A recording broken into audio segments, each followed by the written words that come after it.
This is, again, me missing the big picture until somebody showed it to me. And it's this place in New York that I'd heard about where there's this church. And when I first heard about this, I said, I don't want to hear about churches, Mike. You know, to the person, actually it was Keith. I said, I don't want to hear about your churches, Keith, you and your Methodist churches. He said, no, this is a special place. It's called St. Paul's Chapel in New York. It's across the street from where the Twin Towers once stood.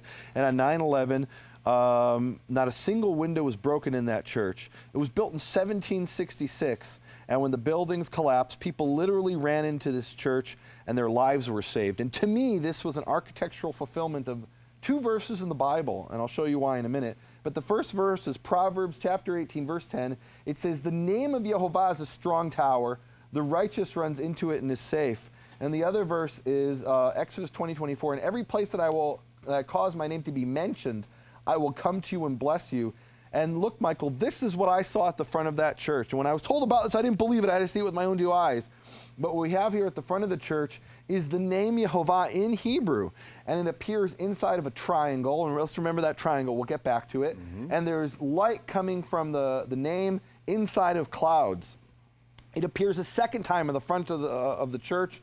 And there it's, again, the name Yehovah inside of these clouds with light coming from the clouds. And that actually appears in the front cover of my book. I actually took this photo, Michael. I went to this St. Paul's Chapel specifically so I could take a photo and show this to people.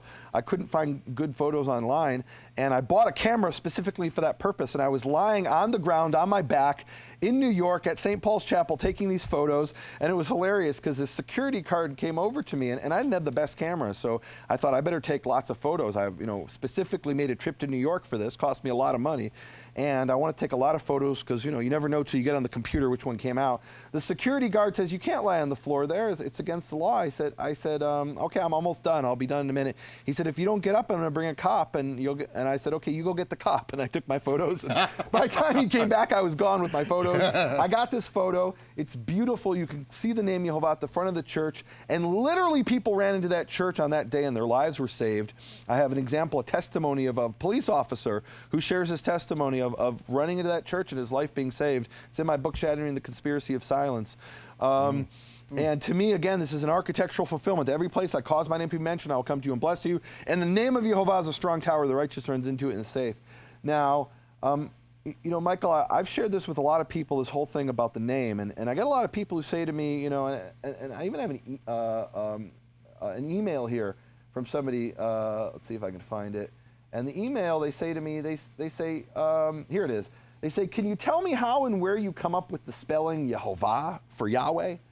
Do you mean until you, quote, discovered it?" People have been spelling it right and writing it wrong for the last 2,000 years. And it's kind of an obnoxiously worded question, but it's a valid point. It's not a bad point. What, you're the first person to discover this? No one's ever known about this before? And it's an ironic question. It's ironic, Michael, because before the 1800s, when they came up with the pronunciation Yahweh, which the scholars in the 1800s who came up with Yahweh, these German scholars, and it was based on a Samaritan pronunciation of the name, supposedly. That's a whole separate discussion. I don't know that we'll get into that, but I have a great teaching on that called "Have You Been Praying to Jupiter?" It's a great study. But before that, everybody knew the name was Yehovah. Everybody knew that before the 1800s. And it was a secret. I call my book Shattering the Conspiracy of Silence. And I'm not a conspiracy theorist, Michael, but there's a clear conspiracy where the rabbis say that the name is taught by the sages to their disciples once every 7 years, which means it's kept out of the hands of the multitude. That's a conspiracy of silence. Clear as day. And they let it slip. And the point is, Jews are pretty bad at keeping secrets. They tried to keep the secret, but it slipped out in the Hebrew manuscripts. And we saw 5 examples of that, 5 Hebrew manuscripts. Right. But I found this name in other places. We have a mutual friend in Iceland, Sigrun Einar's daughter. I believe she's translated your material into Icelandic. That's her job. She works for the network, the broadcast our programs, and she translates everything into Icelandic. Yeah, and she actually translated my book, The Hebrew Yeshua versus the Greek Jesus, into Icelandic as well. And anybody in Iceland can go and read it for free online in her translation. And so one day she sends me this email and she tells me this great story, which I absolutely love. She's sitting at home in Reykjavik or wherever she lives, I don't know. And there's a knock on the door, and it's 2 Jehovah's Witnesses. And so she lets them in. and they start to share their testimony. They've got a certain text they go through. And she stops them and she says, I know the name of the Father. It's Yehovah. And the two Jehovah's Witnesses say, no, it's not. She said, what do you mean? They say, the name of the Father is either Yahweh or it's unknowable. And then she said, then why aren't you called the unknowable witnesses?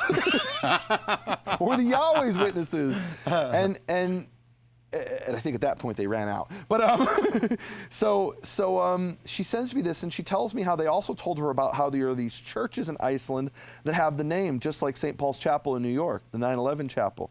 And I said, we need to get a photo of these things, of these churches, from the National Museum of Iceland. So she sends me this photo here, you can see it. And it's beautiful. It's the name Yehovah with the vowels. With the vowels. With the vowels in All Iceland. three. All three vowels, the full set of vowels. So as I said, this was kept as a secret by the Jews, but they were very bad at keeping the secret. I'm not the first one to discover the secret. So the point is, I found it in Hebrew manuscripts. And here's what they did. They did something really clever in the 1800s. They did this bait and switch, these German scholars. They came along and they said, yeah, the whole world thinks the name is Yehovah, or Jehovah in English, but that is a mistake from Christians who didn't know Hebrew. They mistook something, they got confused, and they invented this impossible form, but in fact, that's what appears in the Hebrew manuscripts. So it's not a Christian mistake. But here you have it in this church. And to me, what's so amazing about this thing that Sigrun shared with us is this verse in Malachi. Malachi spoke this prophecy 2,400 years ago. He said, for from the rising of the sun to the place of its setting, my name is great among the nations. Imagine Malachi saying that 2,400 years ago, and then, 1,000 years after him, there's a church in Iceland where the verse is being fulfilled. We're at some edge of the earth, at the ends of the earth, Iceland. No offense to the Icelandic. The sun never sets and it never rises in the winter. I mean, you can't get more remote in the world than Iceland. And there they're inscribing his name at the front of their church. Now, look, it's interesting. It's inside the triangle with light coming from the name inside of clouds. And I've had people say, Nehemia, that's a pagan sunburst. No, it's not. They think that because they don't understand what we're looking at, and I'll explain. Mm-hmm. So I was recently in Sweden, and I went to Sweden. I did a speaking tour in Holland, Sweden, and Norway. And in Sweden, I had an extra day, and they said, you have this day after you speak. Would you like to, we want to take you somewhere to thank you for coming and speaking. Would you like to go and see the ABBA Museum? And, from the rock and roll band. Dancing Queen? Yeah, no, I'm like, no, I don't need to go to the ABBA Museum, but I want to know about the name Abba. Do you have anything of the name of our Heavenly Father, Abba, who in Iceland? And we found out that the name wasn't only in Iceland, it was also all over the place in Sweden. And we end up going to 3 churches. And in addition to the 3 churches, we also went, and these are Christian churches, and they have the name Yehovah in them. And we also went to the National Coin Museum, and we saw it all over coins. I want to share some of that with the audience. Oh, Can we do that? Please, yes. All right. So this was it in, before I get to that, Michael, I got to share this. So I got the photo from Sigrun, and I said, look, I got to post this on my website, but I need permission from the National Museum of Iceland. Mm-hmm. It's not my photo. I don't want to get sued. So she writes to the museum, and they said, you can use the photo, but only if you tell us what it says. I'm like, yes. So I write back to them, and I give them a full explanation. I say, this is Yehovah with the full vowels. And here's what the artistic message is as well. This image of the triangle in the Jewish art. Now, in Christian art, many Christians will say, well, we know the triangle is the Trinity. I'm not arguing with that. But in Jewish art, you'll find the triangle with the name inside it, and it represents something very different. Actually, not that different in some ways.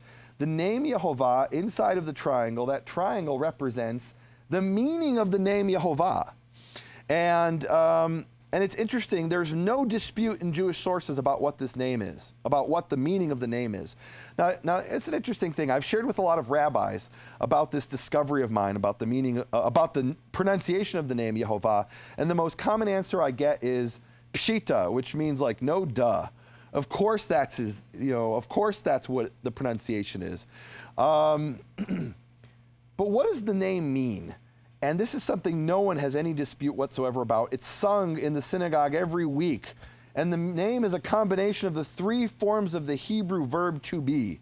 The three forms of the Hebrew verb to be are haya, he was, hoveh, he is, and yehyeh, he will be. When you take haya, hoveh, yehyeh, he was, he is, he will be, or he is to come, you get Yehovah. And this isn't even a matter of dispute. We have this song in the synagogue every week. Vehu haya, vehu hoveh, vehu yeh betifara. I won't give up my day job, Michael. I know I admit I'm not a good singer. Okay, guys. Anyway, so haya, hoveh, yeah, there's no dispute that's the meaning of the name. And the really cool thing is recently I was interviewing for my Hebrew Voices podcast this Samaritan scholar. It's a guy who wrote 107 books, really smart guy. And he says to me, we the Samaritans don't pronounce the name of the Father. We know it's written Yud He Vav He, but instead of it, we say Hashem, which in our pronunciation of Hebrew is Hashem. They say in Aramaic Shema, which is the name, and in their Samaritan Hebrew, they say Hashem, which is very interesting if you read 2 Kings 17, because according to 2 Kings 17, the Samaritans were foreigners planted in Israel, and some of those foreigners worshipped a god named Ashima. Very interesting. But anyway, I said to him, so what about in the time of Moses? Did the ancient Israelites pronounce the name? He said, no, back then they called God Hashem. He said, but I can tell you what the name means. He said, the name clearly means Haya Hoveh Yehyeh. And how does he know it means Haya Hoveh Yehyeh? The same way the Jews know it means Haya Hoveh Yehyeh. Exodus 3:14, God reveals himself to Moses, and he says, Eheyeh asher eheyeh, which literally means I will be that which I will be. And then we call him Yud He Vav He, which is a combination of Haya Hoveh Yehyeh. Remember we had a previous time we talked about Yeshua came from Yoshia, and I said Yoshia is he will save, Oshia is I will save. So Yud He Vav He, that Yud represents he will. And the Eheyeh is I will be. Yehovah is a combination of Haya Hoveh Yehyeh. He was, he is, he will be. That's the meaning of the name and what the triangle represents in the Jewish art and possibly in the 9/11 church and in Iceland. Now, what I see in Iceland, and I'll show this to the audience here, we have, for example, here is the Finnish church in Stockholm. This is a church where they speak Finnish, but they're in Stockholm, the capital of Sweden. And you have Yehovah. It's inside the clouds with light coming from the clouds with the full vowels at the front of the church. So what is this? Is this a pagan sunburst? And if you didn't know better, you might think that. But actually, I researched this, and it turns out that in European art, you have a theme called the glory. It's actually called that in English, the glory. And the glory comes from Exodus 24:16-17, where it says, and the glory of Yehovah dwelt on Mount Sinai. So there's this thing dwelling on Mount Sinai called the glory. And the cloud covered it. So whatever this glory is, it's covered in a cloud. And the appearance of the glory of Yehovah was like a consuming fire. So it's light inside of a cloud. That's where they got the glory in European art. Now, were they right about it being the name? I don't know. It's art. Who's to say? But the point is they weren't thinking of the pagan sunburst. What they were thinking of is Exodus 24, and there's another verse. There's a bunch of verses. Ezekiel 1:28, like the appearance of the rainbow in the cloud on a rainy day, thus was the appearance of the glow all around.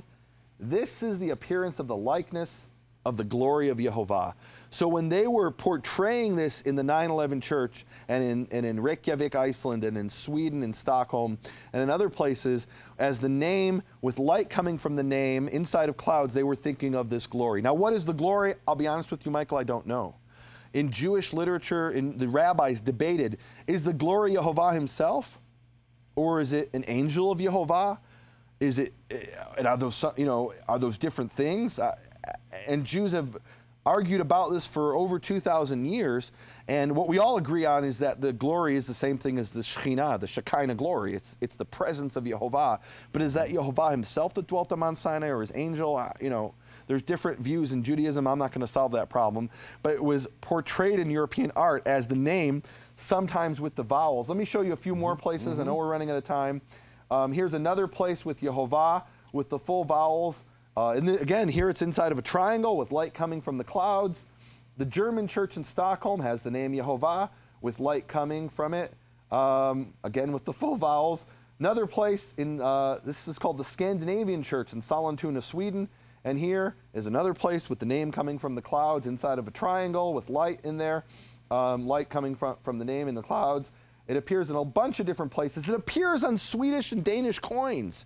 With the vowels. With the vowels. Here's the name in a coin from 1644 from King. I love the guy's name of this king. He's Christian IV of Denmark, and he had the name with the full vowels. Here's another coin from Karl IX of Sweden, and I love this coin. This is actually my coin, Michael. This was given to me by the people who hosted me in Sweden. They went on and they bought this from a Swedish auction just for me, and the reason they bought this coin, they spent a lot of money, is that it says in it Yehovah in Latin. It says in Hebrew Yehovah. This one doesn't have the vowels, but again, it's light with light coming from inside the clouds of the name. And it says, Yehovah solatium meum, Yehovah is my comfort.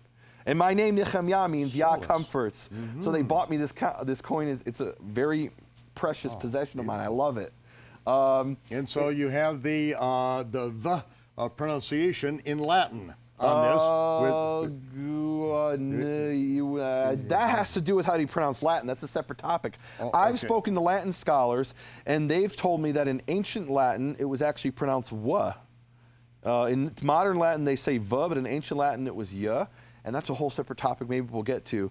But I want to show you a few more coins. Here's Karl IX of Sweden with the full vowels, Christina of Sweden with the full vowels, and again, it's this theme of the glory, the light, and there's just a bunch of these. It's beautiful stuff.